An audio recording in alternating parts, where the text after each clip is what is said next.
This is it right here. You guys get arms folded this week because it's just been that bad. It's rough out here. Jay Bird coming to you here. Wolves Den the show. I am usually the prognosticator of optimism. I am usually glass is half full. I am always looking on the bright side, but I just can't find one right now. Things are gloomy and doomy right now. But it is what it is. It is what it is. Help me break down all this apocalyptic doom for Arkansas State basketball. We bring in our good pal of the show here from KAIT up there in Jones Boogie, Matthew Schwartz. My man, how are you doing? I'm doing awesome, Jay. How you doing, man? Well, I'd be doing a lot better if either one of these teams could maybe pick up a W, because it is just. I understand that. Make my life easier too. Yeah, exactly. You're right there in the thick of it too here. Man, you had to think last week was a chance for the men to at least get a split. You know, you had ULM on the schedule. You were hosting Little Rock. Maybe 2-0 was to kind of get this train back on the tracks, and it has just further been derailed here. Let's jump into the highlights here this past week. The ULM one is still a head scratcher. I don't even really know what to say about that game. That was just a bad game, and you know, understandably in college basketball, you're going to have some bad games here and there. We've seen even some of the top teams in the country kind of lay an egg every once in a while, but not the time of year or the situation to be laying eggs here, my man. What did you see in this one? You know, it's just one of those games where we saw it. I think they played the beginning of the conference season. That was, if I remember correctly, it was the same day as the Camellia Bowl down in Montgomery. So a lot going on that day. That was one they won a close one down in Monroe. You know, nice little start to their season, but you know, this is just one of those ones at home. We always talk about it. You got to win games at home. Yeah. One you feel like you should have had. Marquise Eaton has been doing his thing, did his thing the other night as well for Arkansas State. But, you know, the Warhawks just too much for Arkansas State, who obviously we talked about are just really struggling right now. Yeah, obviously the three-point shooting just did not show up in this game, and Mike Bellato's face right there just kind of says it all. Just you're trying to grind through this thing. You want to try and figure something out, but nothing seems to be working. Only 2 for 12 in this game, shot poorly in this game. This little kid right here says it all too. And then against Little Rock, you know, much more spirited fight in this team.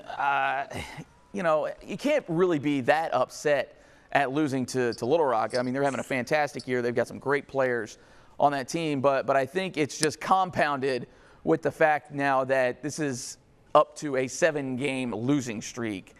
You know, the conference season was looking real good, and now all of a sudden it's a disaster. Well, I mean, I guess if there's a positive that it looks like with 3 games left that they're going to be in the conference tournament, which is good. Depending on how you look at it, I guess. Yeah, you know, you know how this goes. We always try to put a positive light on things, and that's what we need to do a little bit here. Look, you know, the bad things I guess we have to focus on because they're there, but let's also try to put a positive spin on it. So good news is it looks like they're going to be in the conference tournament. But going back to the Little Rock game, it was a 3-point loss. They played them close in Little Rock a couple weeks ago.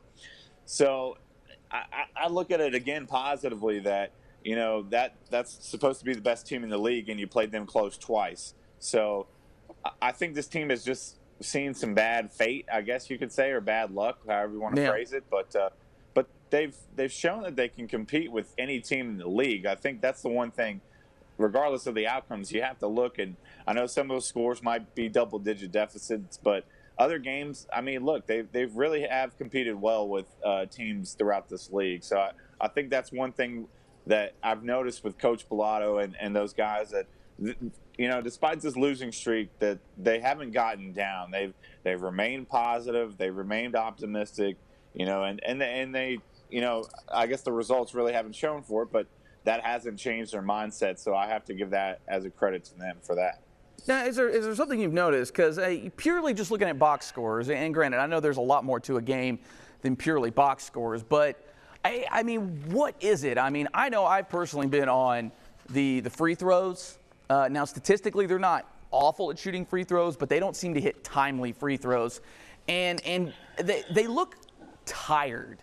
What have you seen in practice? I know Mike Pilato is traditionally one of these go out and get it every single practice, but I mean, are they still running and gunning in practice? Because to me, it just looks like the team just doesn't have any legs left. Well, I mean, Pilato's a guy that wears his emotions on his sleeve. Oh, yeah. And he's very passionate, and obviously cares a ton about this program, and you can see that in practice, during a game, at the post-game press conference. The guy's obviously well invested in it and cares deeply about the program, and I think the guys do too. It's just, it's those things. You lose a couple games in a row, and these guys are 18 to 22 years old. Yeah. All of them at one time were the best player wherever they came from, and then coming together to make things work. It's just one of those things. A lot of those guys aren't used to losing like that. So when you lose 7 games in a row, that's got to affect your confidence a little bit too. And this is a team that, that middle part of the season, or getting into that middle portion of the season, looked really good. And this, you said, hey, this is going to be a team that wins 20 ball games. I was starting to think that they were going to win at least 20 games. And, I guess statistically they probably could still get to that mark if they do some things here at the very end of the season. But they look poised to have an extremely great year. And I don't know what it is with this team. It's like I said, maybe it's just some bad luck falling their way, just some miscommunication, execution. I don't know what you could point it to, because, like I said, this middle part of the season, this team looked like they were going to be, one of the top half of the teams in the league for sure. To me, too, and we talked about it as ad nauseum at the time, before the calendar flipped to 2020, most wins they'd ever gotten to, or the quickest to 10. And like you mentioned, they were at 15 wins just a month ago, and you had to think, like, all right, this team has got some mojo going. They could hit that 20-win mark. It's been a long time. And it just came to a screeching halt. And I know some of it is you create your own luck. But to me, this team just doesn't seem to be shooting well.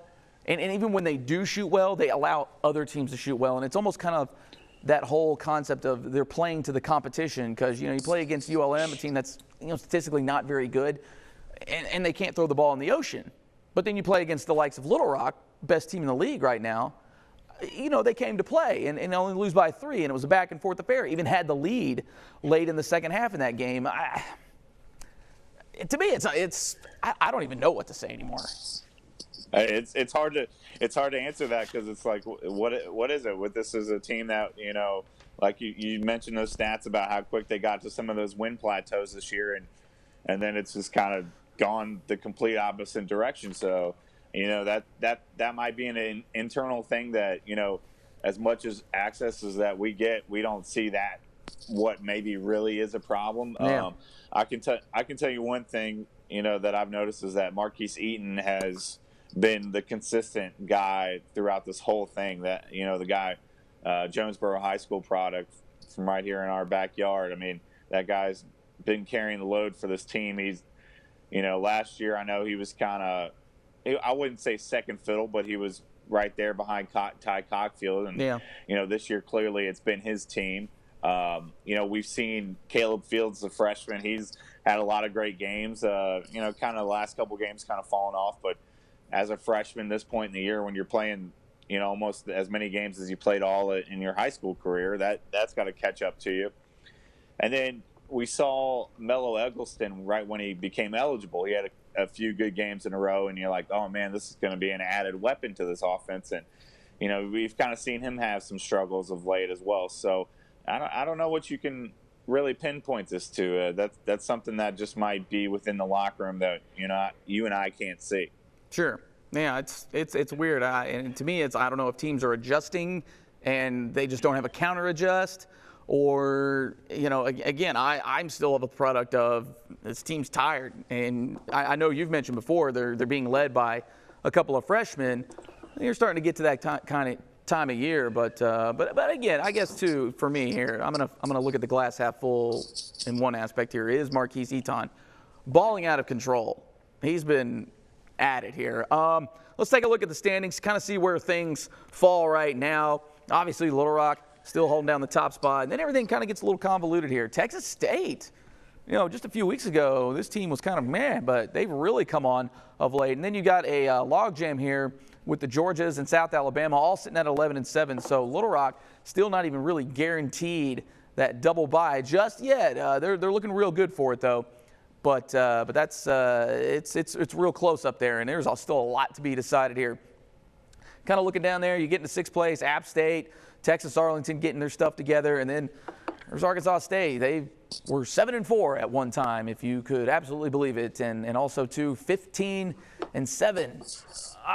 Now you look at it, 15-14 and 500. Golly. Coastal Carolina right there behind them, tied in the conference though. And then the Ragin' Cajuns sitting there at 6-11, 11-17 overall. And then you've got the likes of Troy and ULM 9-18, just pounding on Arkansas State. I'm not going to let that one go. A game that they needed, a game that we said that they needed to have. So they needed to have. Yep. Yeah. With just 2 games left now. Yeah, so I guess looking ahead here now, I know they've got the Cajuns coming up Wednesday.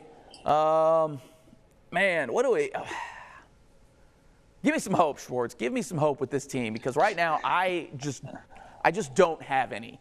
When you get throttled the way you do, and then again you play as well as we saw them against Little Rock, you have to wonder, like, where was this team against the likes of ULM, against some of the other teams that are just kind of log jammed in there. And I know from top to bottom, to me, the Sun Belt Conference is way better than what it's been in the past couple of years. The past couple of years, it's always been kind of 1 or 2 teams and then sort of everybody else. But now, as you saw in the standings there's a clear upper tier of probably about 5 to 6 teams that you really have to look out for, and then sort of everybody else. What do we make of this week? I would say the downside is that both these games are on the road. So that's, you always want to play in your own building.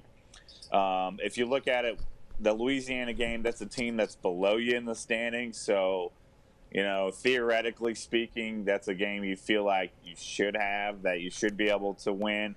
And then Georgia State, or Georgia Southern, rather, Sorry, get my Georgias mixed up. Yeah, they're just Georgia. Yeah. So a team that's, right there above you as well. I mean, no, it's just tough because this team needs a win really badly. So, you want to go 2-0 this. You can split it. You get that win against Louisiana, one you probably should have on paper. The Georgia Southern one, I feel like, could be a toss-up, but you gotta win. You can't go into that conference tournament having lost 9 in a row. Because that confidence, if it's not shot already, will be completely shot by then. Yeah, you'd be looking at a one and done real quick there. I'm not even sure what to think anymore, honestly. I think if there is one to get the win, I think it would be Louisiana. Southern, pretty good, has been pretty good for the past 4 or 5 years now. I mean, I personally just don't have any confidence in this team beating them. For sure. Things can happen. I'll say that. Things can happen because it'll be March then. Weird stuff always happens in March. But I think this week, like you said, I'll just echo the sentiment here, got to win one of them. I think if they go into this thing on a 9-game losing streak, go ahead and call it a 10-game losing streak, because I don't think there'd be any way that they could put one together in the tournament. Yeah, I mean, because face it, that game, that first conference tournament game is going to be on the road as well. Yeah. So that's not something that, coming in with a 9-game losing streak, that's just not going to help. And I don't know, one thing I was thinking about too that I think maybe hurts this team, and I definitely saw it against Little Rock, is the size advantage. I mean, Little Rock is huge. Like they got some guys that have pro potential, maybe not NBA necessarily, but overseas somewhere, pro height, and that's Arkansas State has. J.J. Matthews has been good at times, Antoine Jackson, but like that true center piece to that lineup is something I feel like that has kind of hurt them throughout, and so maybe that's something that can be addressed in the future, hopefully. Yeah, I know last week we had Harp on rules, and he was kind of mentioning the same thing. It just seems like this team, it just isn't long. And then in that front court, there's no finesse, and there's also no bruisers. I mean, I guess Matthews can kind of get in there and goon it up a little bit. Yeah, I could say Matthews is more of a bruiser, but to face some of those 6'10" guys, 6'11", even 7-foot guys, there's the one or two in the Sun Belt that exist. But that's the thing, is just that long center, to defend the length that they just really don't have a whole lot of. Yeah, and I know for Little Rock's sake, they've got some dudes out there on the wings that, I mean, they have wings. I mean, those are some long-armed dudes, and it really helps in their defense, and obviously, too, on the offensive end as well. Let's switch it up here. Let's get to the women's thing. Again, not really a whole lot much better to talk about here. It was one of them deals where, to me, and again, I've been saying this for a couple weeks now, I think we're seeing this team regress to the mean. I think this is kind of what this team is this year. Now, granted, it's year one of Matt Daniels, so I am willing to kind of let it go. South Alabama, they really weren't in that game much. Maybe at the very end they made a little bit of sort of a run. And then Troy is just really one of the better teams in the country. So, honestly, I didn't have high expectations for that one, especially with it being on the road. And then late in that South Alabama game, they really flexed on them. So it's just, boy, tough sled for the women as well. But I think this one's not as excruciating just because of the circumstances of this season. I think a lot of people understood, it's year one of the Matt Daniel era. Granted, they brought a lot back from a team last year that wasn't very good. So take that for what it's worth.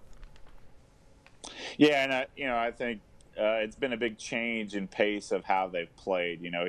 He's definitely want to get up and down the court more, and I don't know if it just the personnel is what he exactly has in mind to run that kind of system. Mm-hmm. But honestly, this is another team kind of middle of the year. They were 6-3 in the conference. Yeah. And he said, hey, this could be another top half of the team conference, and now they're right now struggling to still get that win number 10, and I thought that they were going to get that with ease a couple weeks ago, but they've seen some struggles. We do try to look on the positive side. They have 3 games remaining. All 3 of those are at home, so hey. I think that's a plus. Except Troy's that last game of the year, which cool. We just talked about how that's really tough. Here's the weird scheduling quirk of the year. They're playing Little Rock on Friday night, so of course I don't know how that came to be, but here we are this Friday. yeah. But to their credit, a couple weeks ago they did play Little Rock well down there in your neck of the woods. So I think they probably have a shot at home with that one. South Alabama, obviously, we just talked about. They really didn't play too well in, but you never know at home. They beat Coastal Carolina at home. So yeah, go figure. So that's kind of with this team. I don't know. They've been on the road a lot this year, and I don't know if that's played to any of it as well. But I think it's been some girls trying to find their roles as well. I mean, yeah. Peyton Martin and Morgan Wallace have been there all season long. I know Peyton Tennyson, is one of their shooters, has been kind of in and out of the lineup throughout the year. Jada Ford's been good at times, but I don't know. I think this is just a team trying to still adjust to Matt Daniel's style, and here we are at the last part of the season for that. But again, we can look at it positively. They're going to be in the conference tournament as well, so that's a plus. There you go. And for this team, that's going to be a wealth of experience. And to me, this just feels different on the women's side because I think leading into the season, there wasn't a lot of expectations. And even at the middle part of the year where the men were really trending upwards, the women were still kind of trying to find their way, like you mentioned. And then they kind of got hot there right at the beginning of conference play. But if you still looked at the statistics, you had to still wonder, this team really has no business having as many wins as they do. So to me, it's not near as frustrating to see the women on this 6-game. I mean, it still stinks, don't get me wrong, but it's a little more understandable considering all of those X factors. And the fact too is, and we've talked about this before, is this women's team doesn't really have that front court presence like they've had in many years past, where they could kind of flex a little bit. I know Matt Daniel wants to get up and down, but if you have that big front court presence, maybe even slow things down enough to where you can kind of control the game. Yeah, for sure. I mean, and they had that 4-game winning streak there during the early part of the conference season. And you were like, hey, this team might have finally found whatever it was that they were looking for this year, playing their best basketball. And then after that, it was just kind of, I don't know, just kind of a meltdown, really. I know they had a couple wins there against Coastal and ULM, but those were both tight ball games that were 50-50 contests. Yeah. I know the post thing is something we talked about as well. Last year, that wasn't really there either. And I know Peyton Martin can play in the post, but I don't feel like that's really necessarily her game. And she's probably better on the defensive end anyway. So it's just, that true centerpiece that they don't have either. They really play with 2 power forwards, and they're, really 1 power forward and like 2 small forwards in their lineup anyway. But I mean, Jabber Washington, we can talk about her as being, I would argue, a first-team All-Sun Belt player, but I don't know if she's going to get that kind of respect because of the team of the record. But I mean, that's a girl that's played it well, and I think if Matt Daniel had been here a couple years ago, I think she would have been somebody he would have recruited anyway, just the way she flies up and down the floor.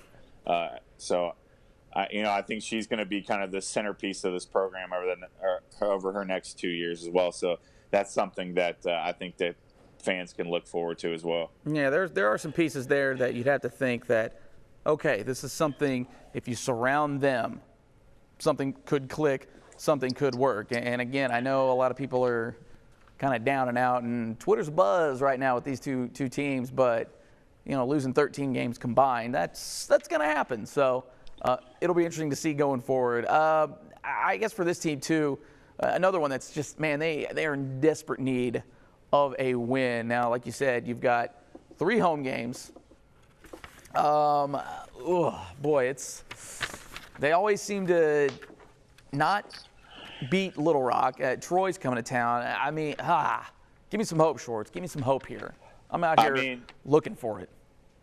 I think, they actually, like I said, a couple weeks ago when they went to Little Rock, they played them well. Yeah. I would say, forgive me, I can't remember the girl's name for Little Rock, but she just had herself a ball game and could not miss from 3-point land because I was there covering the game.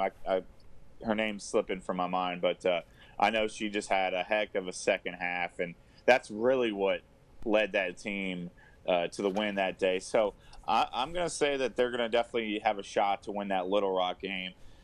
Troy, I think, is going to be extremely tough, but again, I'll reference it back. They beat Coastal Carolina, who's at the top of the league. So why not have a shot to beat Troy at home? South Alabama, if there's any plus to that, you just played them, a week ago. So maybe you can make some adjustments based off of that. Yeah, we'll see. If you can take 2 out of 3 at home, I think you can live with that. But you can't go 0-3 at home. I just don't. I don't think you can do that. If you want to have any kind of hope and positivity going into that conference tournament. Yeah, they got to start getting some momentum. Both these teams do, but circle the Little Rock game. I think that's the one that they can win for sure. That's probably the one out of the 3 that I have some confidence in. Troy, I'm not too confident in, but like you said, they did knock off Coastal. So there's always that. Weird things happen. Again, it's getting close to March and stuff happens here. Let's take a look at the standings here with this one. Again, referencing those top 2 teams, Coastal Carolina, Troy, boom, 1 and 2. Texas Arlington playing real well right now. Little Rock they're starting to show some chinks in that armor too. So I think that's another one of those things where it's like, okay, maybe they're not as invincible as we've come to realize with the Trojans sitting at 9-6, but they're the 4 seed, and then the Cajuns right behind them at 8-6. Also getting to the sort of the middle of the pack here. It's looking like this. South Alabama there at 8-7, and then you have a log jam of 6-9 teams: ASU, App State, and Southern. Georgia State at 5-10, and then you finish things up with Louisiana Monroe and poor Texas State. So, well, what's crazy to me is if you look at this, there's only 4 teams in this league with a winning record. Yeah, and there's only 2 of them with less than double-digit losses. Right. So that's pretty kind of the top-heavy. crazy thing. But yeah, extremely. And you look at, like we talked about, Coastal has 3 losses. One of those is to Arkansas State. Yeah. And so it's kind of amazing how this all comes to be the way that it does. Right. So I think, too, if you probably look at this thing, you're looking at your top 4. One of them is probably going to win this tournament. To me, it just seems inevitable. It'll be Troy or CCU. But, again, Texas Arlington, Little Rock always shows up to play this time of year. So with them, they're kind of a wild card. So, yeah, you never know. Things could happen. I think for Arkansas State, though, if they could get 1 win in the tournament, maybe a second, you kind of get a crazy upset in there. And obviously this depends on how the seeds fall, because they could fall anywhere from, close to 6th all the way down to 10. So, we don't really know as of right now. This thing's still got to kind of play out. I think that would be best case scenario for this season in general. And again, this is one I didn't really have a whole lot of high hopes in, just because of the fact that there is a regime change. Oh yeah, and we talked about it. They're sitting at 6-9 too. So these last 3 games, as far as seeding goes, are actually pretty important, and depending on how they do, where they have to go play. And so if you could avoid playing Coastal or Troy in that first, or as much as possible, I guess. Yeah. Maybe you got a shot with everybody else, but Coastal and Troy is kind of where you draw the line and say, man, if we can avoid playing those guys as long as possible. So, 2 wins or 2 or 3 wins. Let's say they win 2 of the 3 and they're sitting there at 8-10. They'll be, I guess, probably about where they are right now in the pack. So I guess you got to look at this week as critical, based on who do you want to play in the conference tournament? What matchup do you think favors you? So that's all things that, this week still carrying some. I know the record doesn't show it, but the week still does carry some weight. Absolutely here. All right, we're going to put a bow on this thing here. Actually, I'd be remiss, though, if I didn't shout out the women's golf team. Hey, back-to-back tournament wins. That's huge in the golf world. This team, even the men's side, now they're kind of getting back into the swing of things here, pun fully intended. But I guess quickly here, Schwartz, because, again, I'd be just remiss if we didn't mention a little golf here. How do you see those guys sort of playing out the spring season here? Hey, that's a great start of the season. That's got to give you some confidence as well. So, like you said, just getting in the swing of things, and winning never hurts, I guess. That's right. It's always the best medicine. So let's kind of see if they can take a little momentum from the men's team and put something together for the rest of the year. Should be fun to keep up with them as the year goes on. Absolutely here. Schwartz, again, my dude, we appreciate you coming on here. Where can the people find you? What you got going on? All right, they can find me on Twitter at Matt Schwartz TV. They can also find my sports director, Chris Hutchison, at Chris Hutchison on Twitter. And then if you want to follow us on the good old-fashioned Facebook, we're at Region 8 Sports. So, of course, we got everything Arkansas State basketball, rugby, you name it. Rugby. A-State sports, we got it. So everything in between up here in Northeast Arkansas. So be sure to check us out. And, of course, KAIT8.com is the website as well for everything that you want to check out of Northeast Arkansas. Absolutely. And I do want to throw one out for the rugby team as well. Now I don't think it's officially sanctioned by the NCAA. It is not. But those dudes are good, and they knocked off #1 Life. Was that last week or the week before? I can't remember now. Last week, and then a couple days ago they beat Clemson, who I think might have also been ranked as well. I'll be completely honest with you, rugby is not my area of expertise, so I'm still learning and trying to figure out what the heck is going on. I'm going to be completely honest with you. To me, it's just kind of a game of murder ball. You just knock the guy out who's got the ball, and Sometimes they kick it, sometimes they pitch it. So it's fun to watch, but I have no clue what's going on. But I do know Arkansas State stays winning out here. I do know that, yes. I'm with you on that. Absolutely. All right, Schwartz, we'll do it again, my guy. We appreciate the time. Absolutely. Thanks for having me, Jay. You bet, brother.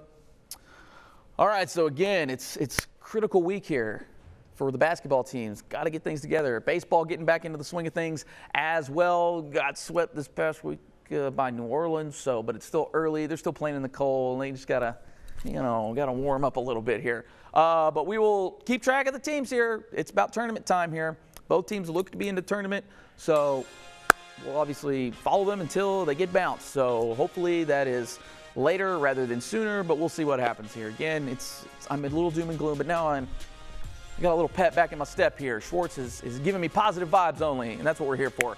All right, guys, that'll wrap it up for this week's Wolves Den. We will see y'all again next time.